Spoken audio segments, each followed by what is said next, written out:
मैं डॉक्टर कमलकांत सक्सेना वैज्ञानिक विश्लेषणगत शाश्वत धर्माध्यात्म शीर्षक के तत्वाधान में सुनने वालों का स्वागत करता हूं तथा नमस्कार करता हूं। पिछले 5वें एपिसोड में मैंने कदाचार की सजा कैसे ब्रह्म हमको देता उसके बारे में शुरू किया था।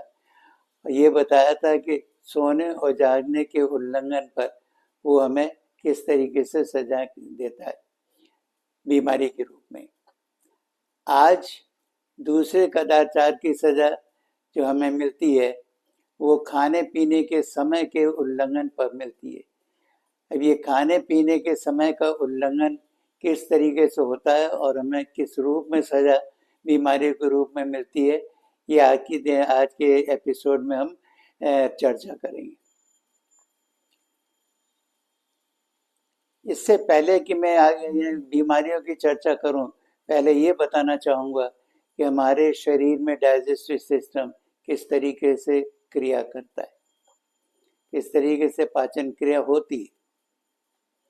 हम जो भी खाना मुंह में चबा कर खाते हैं, छोटे बड़े टुकड़े उसके ग्रास नली से होते हुए ऊपरी गैस्ट्रियम से, ऊपरी आमाशय से होते हुए निचले आमाशय में आता है, यानी एपिगैस्ट्रियम से होकर हाइपोगैस्ट्रियम में आता है।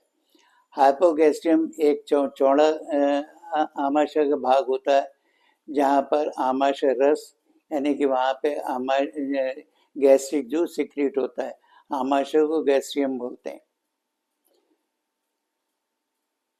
गैस्ट्रियम में आमाशय में की वाल्स ऐसी होती हैं कि जैसे जैसे गर्मी बढ़ती जाए इनमें संकुचन बढ़ता जाता है और उतना ही ज़्यादा तेजाब निकलता है। ये भी तेजाब कंसंट्रेटेड हाइड्रोक्लोरिक एसिड का तेजाब होता है। अब ये तेजाब यहाँ जो भी खाना आया होता है उसको तोड़ के, उसको क्रश करके एकदम लुगदी बना देता है, इसलिए ताकि वो एब्जॉर्प्शन में उसको आसानी मिल सके। अब ये खाना जब लुगदी बन जाता है तो इसे पैंक्रियास से एंजाइम जो सिक्रीट होते हैं उनको इसके न्यूट्रिटिव प्रोडक्ट्स में बदलने का समय आता है। लेकिन ये समय ये पैंक्रियास से एंजाइम जो सिक्रीट होते तभी काम कर पाते हैं जब ये एसिड उदासीन हो जाए, क्योंकि एसिड जब तोड़ता है तो वो खाने का मीडियम एसिडिक हो जाता है और जब तक ये एसिडिक मीडियम उदासीन नहीं होगा तब तक खाने में पैंक्रियास से एंजाइम जो सिक्रीट होते हैं वो काम नहीं करते। यही कारण है तब यकृत यानी कि लिवर फोर्सिबली नॉट फोर्सिबली ये खाने के संकुचन के साथ फिर वहां से लिवर पित्त रस थ्रो करता है, जिसे हम इंग्लिश में बाइल कहते हैं। बाइल पित्त क्षारीय रासायनिक तत्व होता है और ये सभी जानते हैं कि रासायनिक क्रिया में ये अम्ल और बेस यानी क्षार मिल करके सॉल्ट और वाटर बना के उदासीन हो जाते हैं। इसीलिए पित्त जिसे बाइल कहते हैं ये क्षारीय तत्व होता है, इसीलिए इसको बाइल को BILE basic infuse of liquid enzyme कहा जाता है। इसीलिए जब हम LFT का टेस्ट कराते हैं, लिवर फंक्शन टेस्ट कराते हैं, तो उसमें हम सोडियम, कैल्शियम, पोटेशियम आयन से देखते हैं जो कि क्षारीय तत्व होते हैं। अब ये बाइल सिक्रीट होकर के खाने में जो एसिड रह जाता है उसको न्यूट्रलाइज करके, उदासीन करके सॉल्ट और वाटर में कन्वर्ट हो जाते हैं। जब खाने का मीडियम उदासीन हो जाता है तब पैंक्रियास से एंजाइम सिक्रीट होते हैं जो खाने को न्यूट्रिटिव प्रोडक्ट्स में कन्वर्ट करते हैं। और जब कन्वर्जन हो जाता है तब ये खाना आंतों में जाता है, जहाँ छोटी आंत में न्यूट्रिटिव प्रोडक्ट्स का अधिक से अधिक शोषण होता है, शोषित होता है, और बड़ी आंत में मैक्सिमम पानी का शोषण होता है और इसके बाद जो अनपच खाना होता है वो एनस से बाहर निकल जाता है, रेक्टम से बाहर निकल जाता है। ये हमारे खाने पीने की, ये हमारे खाने की प्रक्रिया होती है। लेकिन अब हमारी ये प्रक्रिया में बाधा किस रूप में होती है, ये हम जानने की कोशिश करेंगे। एक पाचन का एक और सिद्धांत है, वो ये कि हम 24 घंटे में कभी भी खाना खाएं, लेकिन हमें इंश्योर ये करना पड़ता है कि वो खाना हमारा 1 घंटे के अंदर या मैक्सिमम 1.25 या 1.5 घंटे के अंदर पच जाना चाहिए, पच के ब्लड में आ जाना चाहिए। इसीलिए तो हम जब शुगर की जांच करते हैं तो पीपी, पोस्टपोंडर शुगर को हम 1.5 घंटे बाद देखते हैं। इसका मतलब ये खाने की शुगर पच करके ब्लड में 1.5 घंटे में ही आ जाती। यही कारण है कि हमारा हर खाना 1.5 घंटे में पच के ब्लड में आ जाना चाहिए। अब प्रश्न ये उठता है, अगर 1.5 घंटे में पच के नहीं आया तो प्रतिक्रिया क्या होगी, जिसे हम मिसकंडक्ट की सजा कहते हैं। ये इसलिए होता है कि जब कोई भी नमीदार चीज जब ऐसी जगह रखी हो जहाँ गर्मी है, तो वो गर्मी के कारण फर्मेंट होने लगती है। यही तो कारण है हम दूध को गर्म जगह ज्यादा देर के लिए बाहर नहीं रख पाते हैं, वो फर्मेंट होने लगता है। अब हमारे आमाशय का टेम्परेचर बाहर के क्लाइमेट से कहीं ज्यादा गर्म होती है, क्योंकि वहां तेजाब निकलता है और जो खाना खाते हैं उसमें नमी होती है।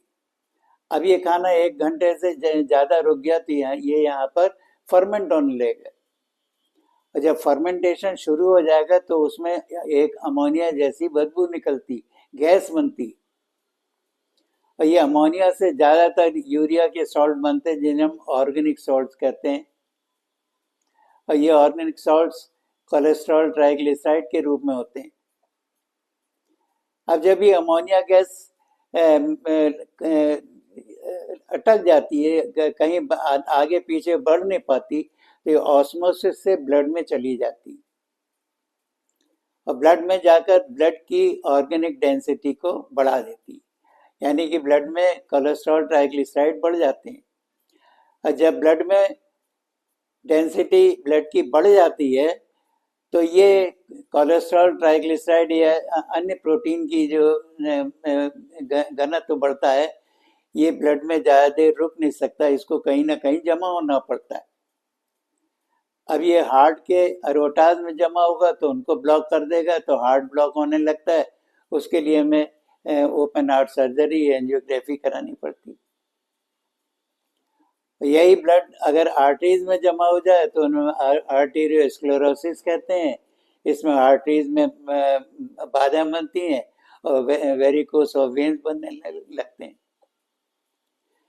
यही ब्लड के थ्रू अगर दिमाग में जमा हो जाए तो ब्रेन अटैक भी पड़ जाते हैं। यही अगर स्किन में कहीं जमा हो जाए तो गांठें बन जाती हैं, जिन्हें हम लाइपोमी कहते हैं। यही अगर किसी अंग में जमा हो जाए तो उन्हें फाइब्रॉइड या ट्यूमर कहने लगते हैं।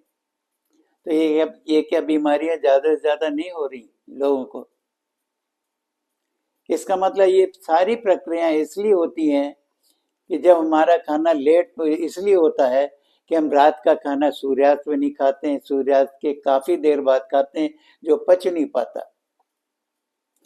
सवेरे का नाश्ता हम जल्दी से जल्दी सनराइज के 1-1.5 घंटे के अंदर होना चाहिए, वो हम नहीं करते हैं। तो उसके कारण हम जब 8 बजे करते हैं तो बाय दैट टाइम सूर्यास्त से लेकर सूर्योदय से लेकर 8 बजे तक जितना एसिड निकल चुका होता है वो गैस्ट्रियम को डिहाइड्रेट करने लगता है। इसीलिए कहा गया है कि सवेरे का नाश्ता हर इंसान को सूर्योदय के 1 घंटे के अंदर ही कर लेना चाहिए, और उस समय बादशाह वाला नाश्ता यानी कि सैचुरेटेड घी का इस्तेमाल करना चाहिए, क्योंकि सैचुरेटेड घी में कैलोरी होती है, और कैलोरी अगर पच जाए तो बॉडी एंटीजन देती, रोग नाशक क्षमता। अब जब रोग नाशक क्षमता हमारी बढ़ जाएगी तो बीमारी अंदर नहीं घुस पाती। और घी खाने का प्रोविजन इस समय इसलिए है कि घी धीमी आंच पर पिघलता है और पिघल के जल्दी से पच जाता है, और तेज आंच पर जलता है। तो गैस बनाएगा, जलेगा तो गैस बनाएगा। और धीम जब आँच ना हो तो वो जमा रखा रहेगा, तो वह ना जमा रखने के कारण उसमें फर्मेंटेशन शुरू हो जाएगा। इसीलिए सूरज सूरज जब सवेरे उगता है, सूर्योदय होता है, उससे लेके 12 बजे तक ये धीरे धीरे धीरे धीरे सामने आता है, तो उसकी गर्मी धीरे धीरे बढ़ती है, जिस कारण आमाशय में आमाशय रस यानी गैस्ट्रिक सिक्रीशन वो धीरे धीरे बढ़ता है। यानी कि उस समय एसिड का सिक्रीशन भी धीरे धीरे बढ़ता है, जो धीमी आंच का काम करता है। इसीलिए उस समय जो चिकनाई खाई जाएगी, वो धीमी आंच होने के एसिड के धीमे प्रभाव के कारण वो जल्दी से पिघल, आधे घंटे में पिघल जाएगी, और पिघल के पैनक्रियास के एक्शन के साथ पच करके आंत में जाकर शरीर को कैलोरी देने का काम करेगी, जो बॉडी को बॉडी एंटीजन देंगे, रोग नाशक क्षमता देंगे। अब दूसरी चीज है कि यही खाना जब हम सनराइज के घंटे भर में खा लेंगे, तो उस समय हमारा ये खाना स्वार्थ हो जाएगा, पच करके तब तक हमें न्यूट्रिएट कर देगा। अब मान लीजिए कोई है ना सूर्योदय पर खाना नहीं खाता, और ये खाना उसने 8 बजे नाश्ता किया या 8 बजे के बाद नाश्ता किया, तो सूर्योदय से लेकर उस समय तक जब तक उसने नाश्ता नहीं किया, तब तक पेट खाली रहता है, जहां पर मगर एसिड का सिक्रीशन धूप सूर्य की गर्मी के कारण आता रहता है, तो एसिड खाली पेट में निकलता रहता है। जब पेट में खाना नहीं होता, एसिड खाली पेट में निकलता है, तो एसिड जो इतना तेज होता है कि आधे घंटे में खाने को तोड़ करके पचा के आगे बढ़ा सकता है। क्या खाली पेट में आमाशय की दीवारों को नहीं जलाएगा, डिहाइड्रेशन नहीं करेगा, और डिहाइड्रेशन के बाद वो अल्सर भी कर सकता है। लेकिन क्योंकि अल्सर डिहाइड्रेशन के बाद ही तो घाव बनते हैं, लेकिन डिहाइड्रेशन के बाद घाव इमीडिएट इसलिए नहीं बन पाते हैं, तो लिवर को फोर्सिबली बाइल थ्रू करना पड़ जाता है। फोर्सिबली बाइल, क्योंकि अल्सर ना हो जाए उसके इंट्यूशन से है ना, बाइल को लिवर को फोर्सिबली बाइल थ्रू करना ही पड़ जाता है, ताकि जो एसिड न्यूट्रलाइज हो जाए और अल्सर से बच जाए। यही कारण है जब लिवर फोर्सिबली बाइल सिक्रीट करता है, तो वो धीरे धीरे साइज में लिवर बड़ा होता जाता है। यही कारण जहाँ जिस देश में सवेरे नाश्ता लेट किया जाता है, वहाँ ज्यादातर सबके लिवर बड़े हुए निकलते हैं। इसे हम हेपेटोमेगैली भी कहते हैं। बाइल जब फोर्सिबली लिवर से निकलता रहता है, तो उसका जो स्टोरेज गॉल ब्लैडर होता है, उसका बाइल अब निकलने में बाधा पहुंचती रहती है, और जब उसका बाइल बाहर नहीं आ पाता, तो वो रख के जमकर पत्थर बन जाता है, तो उनके गॉल ब्लैडर निकलवाने पड़ जाते हैं। अब ये बाइल जब एक्सिस सिक्रीट होके एसिड को न्यूट्रलाइज करने के लिए आता है, तो वो इतना ज्यादा आ जाता है कि वो बाइल गरम गरम हमारे मुंह तक हलक तक चला आता है, पूरे सीने को जलाता हो। और ये गरम जलाता हुआ क्यों है? क्योंकि इसके अंदर बाइल में सोडियम तत्व सबसे ज्यादा होता है, और सोडियम इतना गर्म होता है कि उसके पार्टिकल को पानी में फेंकिए तो फ्लेम उठती है। इसीलिए सोडियम से बम ब्लास्ट के लिए बॉम्ब्स बनाए जाते हैं, कपड़े धोने के साबुन बनाए जाते हैं, इसमें सोडियम ज्यादा रखा जाता है। यही कारण है कि बाइल सीने में आकर इस तरीके का शो करता है जैसे एसिड हो गया, लेकिन होता बाइल।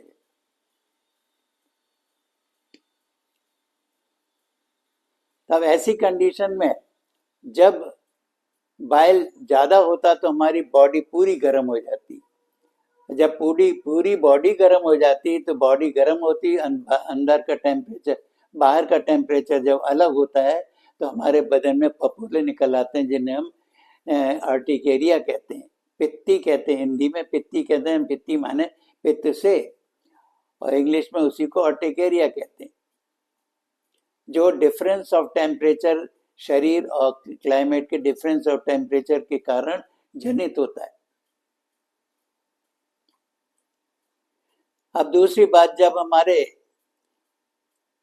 बाइल जब सिक्रेट होता है, जब हमारा बाइल सिक्रेट एसिड को न्यूट्रलाइज करने के लिए होता है, उससे पहले जब एसिड हमारे गैसियम को डिहाइड्रेट करता है, और रोज ही डिहाइड्रेट करता है, तो डिहाइड्रेशन की वो एक्सटेंट आ जाती है जो कि डायरिया के डिहाइड्रेशन में होती है।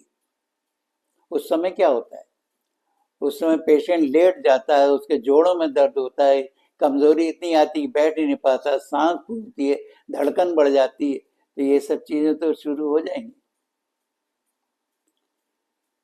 जोड़ों में इतना दर्द होता है कि वो हाथ पैर हिला नहीं पाता है, और ये जब जोड़ों का दर्द रोजाना होता रहेगा, तो क्या वो जोड़ों के जो मसल से कनेक्टिव टिश्यू हैं उनके अंदर सूजन आनी शुरू हो जाएगी। जब सूजन आनी शुरू हो जाएगी तो वो दर्द करने लगेंगे। इसीलिए तो इंडिया ही नहीं, जो ऐसे कंट्री जहाँ खाना लेट खाते हैं वहां जोड़ों की बीमारियां सबसे ज्यादा होती हैं, जोड़ों में दर्द सबसे ज्यादा रहता है। और जब ये दर्द लगातार बना ही रहता है तो जो सूजे हुए मसल्स होते हैं वो सख्त होने लगते हैं, और सख्त होने के कारण हड्डियां पास आने लगती, तो यही रियोमेटिक आर्थराइटिस ऑस्टियो आर्थराइटिस में कन्वर्ट हो जाती। उसके लिए फिर ऑपरेशन कराने का कोई और चारा रह ही नहीं जाता। फिर डिहाइड्रेशन के कारण हमारे हार्ट के ऊपर प्रेशर पड़ता है, क्योंकि हार्ट को भी ये संकुचित करने के लिए बाधा पहुंचाता है, दूसरे अंगों को भी संकुचित करने के लिए बाधा पहुंचाता है। इसीलिए थायराइड ग्लैंड भी सुस्त होकर थायराइड दे देती है, पैंक्रियास सुस्त होकर डायबिटीज दे देता है, ये किडनी सुस्त होकर नेफ्राइटिस दे देती है। इस तरह दूसरे अंग यानी कि पाचन संस्थान खुद भी सुस्त होने लगता है। तो ऐसी कंडीशन में अंगों की सुस्ती के कारण जो उनके कमी में, उनके फंक्शन में जो कमियां आती रहती हैं, रेगुलर कमी आती है, वो आदमी की उम्र को कम कर देती है। यही तो बात है, जब पहले जमाने में आदमी 4 बजे उठता था और 7 बजे तक पराठों के नाश्ते किया करता था, तब कोई बीमारी नहीं होती और 100-100 साल जीते थे। आज हमारी जीने की एवरेज केवल 60-70 साल रह गई, इसलिए क्योंकि हम उसके विधान का उल्लंघन कर रहे हैं जो किसी को बख्शता नहीं, और उसकी हम मिसकंडक्ट की इस बीमारी का अंदाज नहीं लगा पाते, हम समझ ही नहीं पाते, अपनी मर्जी से जी रहे हैं। कितना हम दुस्साहस कर रहे हैं बताइए, बीमारी झेल रहे हैं, फिर सोचते हैं ऊपर वाले की हमें बीमारी क्यों दे दी। आप उल्लंघन भी करते जाना और सोचते हैं बीमारी क्यों। आपके यहाँ कोई काम करने वाला समय बेसमय पर आता रहा कि आप खुश हो जाएंगे। आप यही तो चाहते हैं कि आप के उस नियम का पालन करें जिसलिए वो हमारे पास आता है और वो काम करके दे। इसी तरीके से हर व्यवसायी जब अपना ऑफिस खोलता है तो कर्मचारियों को अपने ऑफिस में अपॉइंटमेंट देता है, अपॉइंटमेंट दे के अस्तित्व देता है, और फिर उससे उम्मीद करता है कि मेरे नियम पर चले और दफ्तर के और मेरे उद्देश्य की पूर्ति के लिए काम करे। तब वो चाहता है कि कर्मचारी मेरी टेबल पर आके मेरी आरती उतारे या मेरी पूजा करे, वो तो उसको और डांट के भगा देगा। लेकिन जो लोग नियम पालन करते हैं और नियम से आकर उसके विधान का पालन करते हैं और उसको उसके ये उद्देश्य के लिए कर्म करते रहते हैं, मालिक केवल उसी कर्मचारी को इनाम देता है, क्योंकि वह कर्मचारी उसके पास बिना आए उसके संज्ञान में लाइट में आ जाता है। इसी तरीके से वो अनादि शक्ति जिसने हमें धरती पर, अपने धरती के ऑफिस पर अस्तित्व देकर कर्मचारी के रूप में बनाया है, और उम्मीद करता है कि उसने जो नैतिक नियम हम पर लागू किए हैं उनका हर कर्मचारी पालन करे, और पालन करके मेरे सृष्टि रचने के उद्देश्य को, सृष्टियों में मनुष्य को रचने के उद्देश्य को पूरा करने का कर्म करे। अभी इन कर्म में जिस तरीके से बाधा होती जाती है वो सजा देता जाता है, और सजाएं जैसे व्यवसायी 2 तरह की सजा देता है, नियम के उल्लंघन पर मिसकंडक्ट की सजा देता है जिसे कदाचार की सजा कहते हैं, और उद्देश्य का उल्लंघन होने पर उसे विजिलेंस एक्शन करता है, जिसे सतर्कता कार्रवाई की सजा कहते हैं। अब विजिलेंस एक्शन में देखिए, क्लियर कट मैंने बताया कि हर समय समय पर हमें कैसे बीमारियां मिल रही हैं, है ना, और ये बीमारियां बढ़ती जा रही है और इतनी बढ़ रही है कि हमारे उम्र को, हमारे जीने की अवस्था को कम करती चली जा रही है। आज भी जो लोग स्पेशली सवेरे के नाश्ते का पालन कर रहे हैं वो आज भी लंबा जी रहे हैं। आज देखिए पुराना ये फॉरेन कल्चर, विदेशियों का जो कल्चर है, वो आज भी सवेरे उठने का वो 4-5 बजे उठते हैं और एक्सरसाइज करते हैं और ठीक 7 बजे एक ही टेबल पर पूरा परिवार नाश्ता करता है। हम लोगों के साथ रहने वाली एक कौम और भी है जो ज्यादातर इसी नियम का पालन करती है। वो सिख लोग हैं, सरदार लोग हैं, जिनको आप अस्पतालों में बहुत कम देखेंगे, इतना कम देखेंगे वो परसेंटेज में भी नहीं आते, क्योंकि वो अपना उसूल बनाते हैं कि 6 बजे उनका गुरुद्वारा खुलता है, उससे पहले गुरुद्वारे जाकर वो नमस्कार करते हैं अपनी ईश को, और उसके बाद आते ही 7 बजे के आसपास पराठों पर घी और मक्खन रख के है ना उसका नाश्ता करते हैं। अब आप सोचेंगे डॉक्टर तो कहता है घी खाओगे तो कोलेस्ट्रॉल बढ़ जाएगा, लेकिन उसका क्यों नहीं बढ़ता? वो क्यों इतना हेल्दी है? इतना हेल्दी है कि जवान आदमी, जवान सरदारों की ये भी अंत भी नहीं देखा जाता।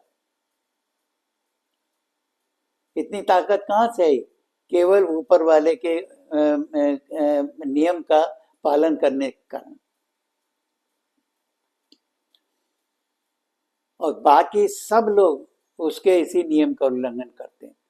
अब देखिए सवेरे के नाश्ते के बाद बॉडी एंटीजन इतने बढ़ जाते हैं कि तब लोग दिन भर अगर वायलेशन भी करें, उल्लंघन भी करें, तब भी बीमारी अंदर नहीं पहुंच पाती। हमारे इंडिया में लंच यानी दोपहर का भोजन और डिनर यानी रात्रि का भोजन जब करने बैठते हैं तो एक बार में हचक के इतना खा लेते हैं कि 1 घंटे में क्या, वो 2 घंटे में भी नहीं पचता। तो वो तो फर्मेंट होना ही होना है। लेकिन विदेशी कल्चर क्या है, वो एक बार में भरपेट नहीं खाते हैं, वो थोड़ा थोड़ा करके दिन भर खाते रहते हैं, तो उनका हर खाना आधे घंटे में पच जाता है, जो उन्हें ग्रोथ देता रहता है। वो लंबे चौड़े होते चले जाते हैं, उनकी ग्रोथ इतनी हो जाती है कि आम आदमियों की ग्रोथों से, दूसरे कंट्री की ग्रोथों से लंबी ग्रोथ हो जाती है और वहाँ की उम्र भी लंबी हो जाती है। हमने बताया था जो एसिड का सिक्रीशन चूंकि दोपहर में 12 बजे सबसे ज्यादा होता है, इसीलिए उस समय घी नहीं खाया जाता। मजदूरों खाना, मजदूर चूंकि सूखी रोटी खाते हैं, सूखा अनाज खाते हैं, ये, और चूंकि उस समय तेजाब ज्यादा निकल रहा होता है, तो उस समय जितनी सख्त चीजें वो हमें खानी चाहिए, जो उस खाने को, उस एसिड को जो ज्यादा निकल रहा है उसको कंज्यूम कर सकें। इसीलिए जो अगर उस समय चिकने खाएंगे तो जल करके गैस देगी, पेट को फुला देगी। और पेट तो एसिड तेजाब ज्यादा निकलने के कारण वैसे ही गर्म होता है। यही कारण के दोपहर के खाने के बाद हमें गैस्ट्रियम को कूल डाउन करने के लिए 15-20 मिनट, आधा घंटे का रेस्ट लेना पड़ता है। और इसी के विरोध में जब डिनर खाते हैं, सनसेट हो गया तब हमाशा में ये नहीं निकलता, रस नहीं निकलता, तो ऐसी कंडीशन में हमें पैदल चलकर शरीर को वार्म अप करके इतना एसिड प्रोड्यूस कराना पड़ता है ताकि जो खाना खाया है वो पच सके। अब ऐसी कंडीशन में कि जब क्या होता, हम अपने खाने को पचाने के लिए काइनेटिक ऊर्जा दो, टहल कर बॉडी को काइनेटिक ऊर्जा देते हैं, जिस कारण वो पचने की कंडीशन में आ पाता है। इसीलिए तो इसको हम वॉक कहा जाता है, WALK वॉक कहते हैं, कि हमारी जो पोटेंशियल एनर्जी है वो गति आने के बाद काइनेटिक में कन्वर्ट होकर हमें गर्मी दे और ताकि एसिड निकले। इसीलिए इसको वॉक कहते हैं, WALK, willing act of locomotion for काइनेटाइजेशन।